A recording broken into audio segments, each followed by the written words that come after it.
Olá, prezados alunos do curso de Bacharel em Teologia da Faculdade FAECAD. Esta é a nossa matéria de Escatologia Cristã. Portanto, esta é a aula de número 6. Todos vocês sejam bem-vindos a esta aula, às nossas reflexões de teologia sistemática. Bem, este é o vídeo 1 da aula 6. E espero que você esteja bem e esteja atento às reflexões.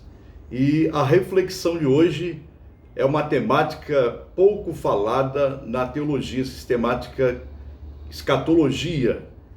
Dentro da escatologia existem muitas temáticas e algumas são deixadas de lado, como por exemplo a de hoje, que é sobre um tema muito importante, o significado da morte.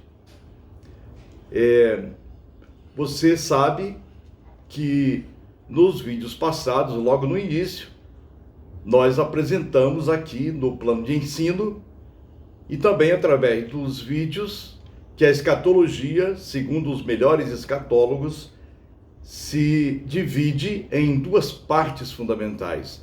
Uma escatologia já realizada lá no Antigo Testamento, uma escatologia que se concretizou lá no Novo Testamento com a volta, o nascimento de Cristo, seu nascimento, vida e obra, e existe uma escatologia futura.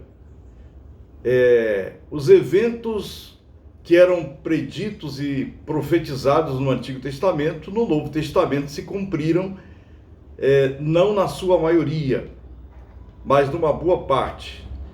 E muitas coisas vão se concretizar ainda no futuro. E uma temática muito importante e deixada de falar é o significado da morte. Muitas pessoas não gostam de tratar desse assunto, porque acham que não é viável, e falar em morte é coisa ruim, mas é um tema da teologia que nós não devemos fugir. É um tema da escatologia que não devemos deixar de falar, de ensinar. Eu peguei aqui um texto, logo de início, uma frase da Manuela Zapf, no Pensador. É um artigo que peguei, aliás, é uma frase que peguei da internet, do Pensador, e achei muito interessante compartilhar com vocês. Então, a Manuela diz assim: morte, uma palavra tão pequena, mas com tanto poder e significado. É uma palavra pequena com tanto poder e significado, mas que é deixada de lado, esta temática. Percebe-se que o tema da morte não é tratado com profundidade em algumas confissões de fé ou mesmo nos tratados de teologia, mas apenas consta como uma referência somente quanto do estado do homem depois da morte e da ressurreição. Então, é uma temática muito pequena, muito esdrúxula do estado do homem depois da morte e da sua ressurreição. É uma temática que é vista aí nos compêndios de teologia e também nas confissões de fé. Por exemplo, eu peguei aqui a Confissão de Fé de Westminster, elaborada no período de 1643 a 1649, e lá no capítulo 1 está escrito assim: os corpos dos homens, depois da morte, voltam ao pó e veem a corrupção, mas as suas almas, que nem morrem nem dormem, possuindo uma substância imortal, voltam imediatamente para Deus que as deu. As almas dos justos, sendo então aperfeiçoadas em santidade, são recebidas no mais alto dos céus, onde contemplam a face de Deus em luz e glória, esperando a plena redenção de seus corpos e as almas dos ímpios são lançadas no inferno, onde permanecerão em tormentos e em trevas espessas, reservadas para o juízo do grande dia. Além desses dois lugares destinados às almas separadas de seus respectivos corpos, as Escrituras não reconhecem nenhum outro lugar. Bem, é um trecho muito pequeno da Confissão de Fé de Westminster, que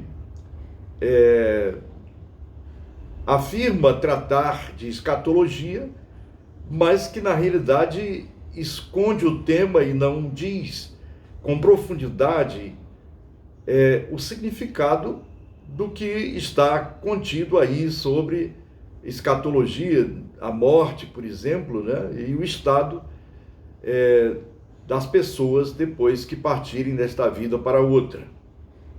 E é muito importante, prezado aluno, estudar esta temática, porque eu vou dizer isso durante todo o nosso tempo de aula.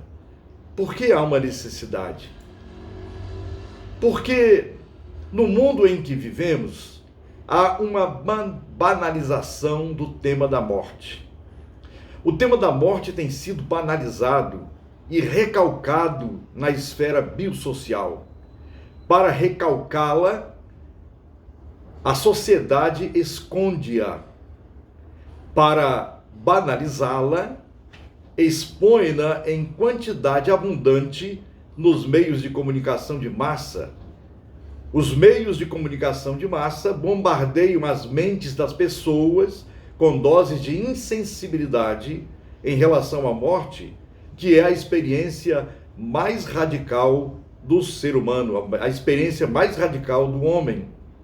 Então convivemos aí com dois extremos. A sociedade, ela tanto recalca a morte, esconde-a, não trata como deveria ser tratado a temática, e também banaliza a própria morte através dos meios de comunicação, jogando uma dose ou doses muito fortes de que a morte ou de que a vida ela não vale nada. E a morte é banalizada cotidianamente nos mais diversos setores da sociedade. Vamos ver aqui a natureza da morte física. A natureza da morte física é tratada na Bíblia com indicações instrutivas. Trata deste evento escatológico futuro de várias maneiras. Em Mateus 10, 28 e Lucas 12, 4, fala-se dela como morte do corpo. Mateus aqui 10, 28, Mateus 10, 28. E peço que você acompanhe aí, Mateus 10, 28, que diz assim: tendo ele entrado, 10, 28, não temais os que matam o corpo e não podem matar a alma. Temei antes aquele que pode fazer perecer no inferno tanto a alma como o corpo. Então, em Mateus 10, 28, fala-se dela como morte do corpo. E Lucas 12, 4, também tem essa mesma dimensão. Digo-vos, pois, amigos meus, não temais os que matam o corpo, e depois disso nada mais podem aproveitar. Os evangelhos sinóticos, Mateus e Lucas, falam da morte do corpo, em distinção da morte da alma. Então, a morte do corpo é distinta da morte da alma. A alma no grego aqui é psique. Ali o corpo é considerado como um organismo vivo, e a psique é evidentemente o pneuma do homem, o espírito do homem.